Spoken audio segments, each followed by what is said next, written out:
हमारे चैनल को सब्सक्राइब करने के लिए सब्सक्राइब के इस बटन को ऐसे दबाएं, फिर नोटिफिकेशन पाने के लिए इस बेल आइकन को ऐसे प्रेस करें और ऑल नोटिफिकेशन को ऑन कर लें। धन्यवाद टू ऑल, आप सभी का एक बार फिर आपके चैनल एपिक एजू पर हम आपका स्वागत करते हैं और उम्मीद करते हैं कि आप और आपका परिवार एकदम स्वस्थ, मस्त और बिंदास होगा।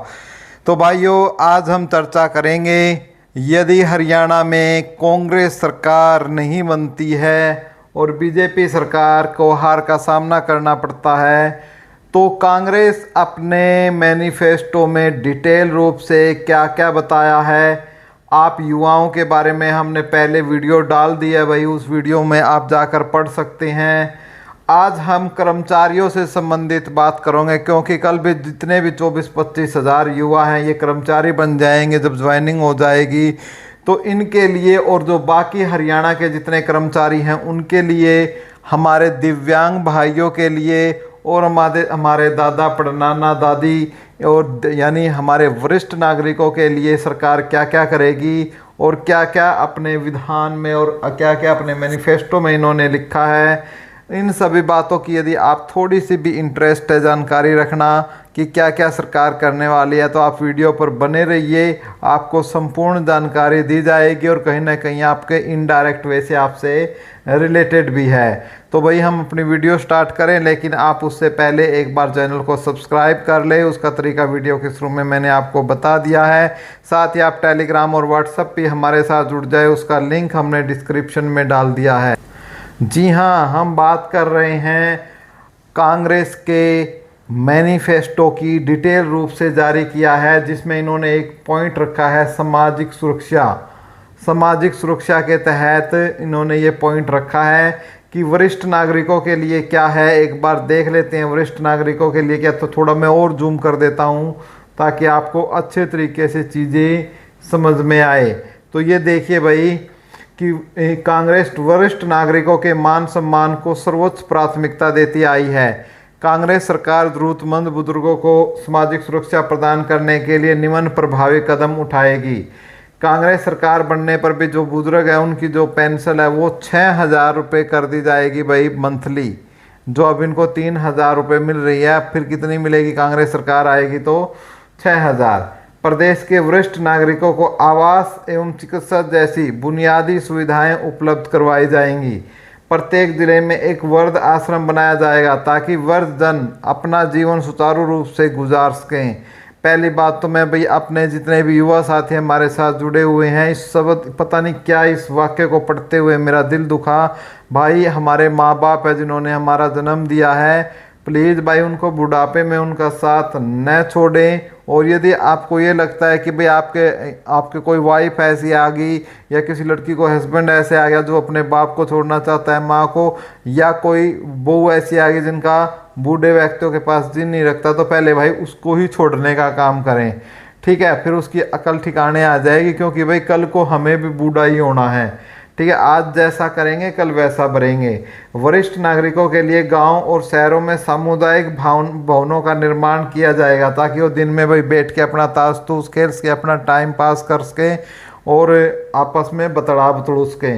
प्रत्येक वरिष्ठ नागरिक का फ्री हेल्थ चेकअप कराया जाएगा, ठीक है। तो ये इनसे संबंधित है जो कुछ महत्वपूर्ण है। इसके अलावा भाई हमारे जो दिव्यांग भाई हैं, भाई हमारे दिव्यांग साथियों के लिए कांग्रेस सरकार ने बहुत ही अच्छी पहल स्टार्ट की है। इनको भी भाई जैसे वृद्धों को 6,000 दिए जाएंगे, इनको भी 6,000 रुपये मिलेंगे ताकि अपनी ज़रूरतें पूरा कर सके। और कांग्रेस सरकार दिव्यांग जन अधिकार 2016 को लागू करेगी। कांग्रेस विशेष आवश्यकता वाले और दिव्यांग बच्चों की गुणवत्तापूर्ण शिक्षा प्रदान करने के लिए विशेष शिक्षा हेतु राज्य अनुसंधान व उत्कृष्टता केंद्र स्थापित करेगी। प्रदेश भर में दिव्यांगजनों की सहायता व देखभाल केंद्र स्थापित करने के लिए योजना लागू करेगी। सरकारी नौकरियों में दिव्यांगों को बैकलॉग पूरा किया जाएगा। प्रदेश में दिव्यांगजनों की शिक्षा और कल्याण के लिए स्थापित संस्थानों में आवश्यकता अनुसार विशेष शिक्षकों की भर्ती को प्राथमिकता के आधार पर दी जाएगी। तो ये हमारे दिव्यांग भाई बहनों के लिए था भाई। और सबसे अब इम्पोर्टेंट आता है भाई हमारे लिए यानी कर्मचारियों के लिए, और जो अब तक नहीं लगे हैं, जो 25,000 साथी जो लग जाएंगे वो भी कर्मचारी बन जाएंगे, उनके लिए। देखो जितने भी कर्मचारियों के लिए महत्वपूर्ण है भाई सिस्टम, वो है ओपीएस। हमारे लिए क्या है? ओपीएस यानी ओल्ड पेंशन, क्योंकि भाई बुढ़ापे में सबसे बड़ा सहारा ओपीएस है। जितने भी मंत्री हैं, एमएलए हैं, इन ये सब भाई अब खुद क्या लेते हैं? ओपीएस लेते हैं। लेकिन ये बोलते हैं कि यदि कर्मचारी ओपीएस लेंगे तो राज्य पर क्या है? वित्तीय संकट आ जाएगा। भाई ऐसा वित्तीय संकट है, एक एक एमएलए क्या है भाई, कम से कम 5-5, 6-6 भी पेंशनें ले रहा है। तो वित्तीय संकट तो इन्होंने खुद पैदा कर रखा है। तो इसलिए जो मांग थी कर्मचारियों की, तो कांग्रेस आते ही ओपीएस यानी जो पुरानी पेंशन है, वो ओल्ड पेंशन स्कीम है, उसको लागू करेगी।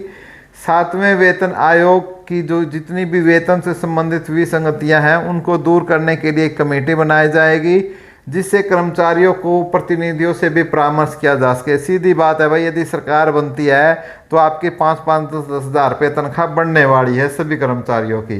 कांग्रेस हरियाणा में कार्यरत अस्थायी कर्मचारियों की वेतन बढ़ोतरी और उनको नियमित करने के लिए एक कमेटी का गठन करेगी। नीति बनाकर योग्यता अनुसार अस्थायी कर्मचारियों को नियमित किया जाएगा। कांग्रेस शहरों व ग्रामीण क्षेत्रों में कार्यरत सफाई कर्मचारियों को नीति बनाकर नियमित करेगी। कांग्रेस कार्यकर्ता महिला फ्रंट लाइन वर्कर, आशा वर्कर, आंगनवाड़ी वर्कर, हेल्पर व मिड डे मील वर्कर के मानदेय में बढ़ोतरी करेगी। यानी सीधी बात है, तनख्वाह बढ़ने वाली है इनकी भी। लिपिकीय वर्ग को टेक्निकल श्रेणी में मानकर उनके वेतन में बढ़ोतरी की जाएगी। और क्लर्कों के लिए भाई बहुत ही महत्वपूर्ण है भाई आपकी, ठीक है। और कांग्रेस एनएचएम के अंतर्गत कार्यरत कर्मचारियों के वेतन व अन्य सेवा शर्तों पर एक विशेष कमेटी का गठन किया जाएगा। कांग्रेस सरकार बनने पर कर्मचारियों के लिए मेडिकल सुविधा को कैशलेस किया जाएगा, ठीक है। मेडिकल जो सुविधा है भाई, उनको क्या किया जाएगा? कैशलेस। जितनी भी सुविधा आपको कैशलेस मिलेगी। हरियाणा सरकार ने सेवानिवृत्त कर्मचारियों को 65, 70, 75, 80 वर्ष की आयु पूरी करने पर पेंशन में क्रमशः 5%, यानी जब 65 वर्ष हो जाएंगे तो पेंशन में कितनी? 5%। 70 साल का होने पर 10%, 75 साल का होने पर 15%, ठीक है। और 80 वर्ष का होने पर 20% की बढ़ोतरी की जाएगी, ठीक है। तो ये बहुत ही महत्वपूर्ण आपका स्टेप है भाई। और साथ के साथ जो हमारे श्रमिक भाइयों हैं, उनके लिए भी सभी निर्माण मजदूरों को बीपीएल श्रेणी में शामिल किया जाएगा। जितने भी निर्माण करते हैं, जो भवन निर्माण वगैरह सब में लगे हुए हैं, ठीक है। और काटे गए कार्ड इनके बहाल किए जाएंगे। स्ट्रीट वेंडर को सामाजिक संरक्षण देने के लिए स्ट्रीट वेंडर वेलफेयर एक्ट प्रावधानों को रिव्यू करके लागू किया जाएगा। घरों में काम करने वाले श्रमिकों के कल्याण के लिए डोमेस्टिक वर्कर वेलफेयर एक्ट को लागू किया जाएगा। मनरेगा के कार्य आवंटन को सरल किया जाएगा व श्रमिकों को ऑनलाइन और ऑफलाइन कार्य भी उपलब्ध करवाया जाएगा, ठीक है। और एक मनरेगा ट्रिब्यूनल का गठन किया जाएगा। मनरेगा कर्मचारियों की जो मजदूरी है बढ़ाकर भाई कितनी? 400 रुपये की जाएगी। और प्रत्येक ई श्रम कार्ड होल्डर श्रमिक को 10 लाख रुपए का जो बीमा है वो कवर किया जाएगा। तो ये अपडेट थी भाई आपकी। यदि कांग्रेस सरकार सत्ता में आती है तो ये हमारे श्रमिकों के लिए, हमारे कर्मचारियों के लिए, हमारे दिव्यांग भाई बहनों के लिए और वरिष्ठ नागरिकों के लिए सामाजिक सुरक्षा देने का काम कांग्रेस करेगी।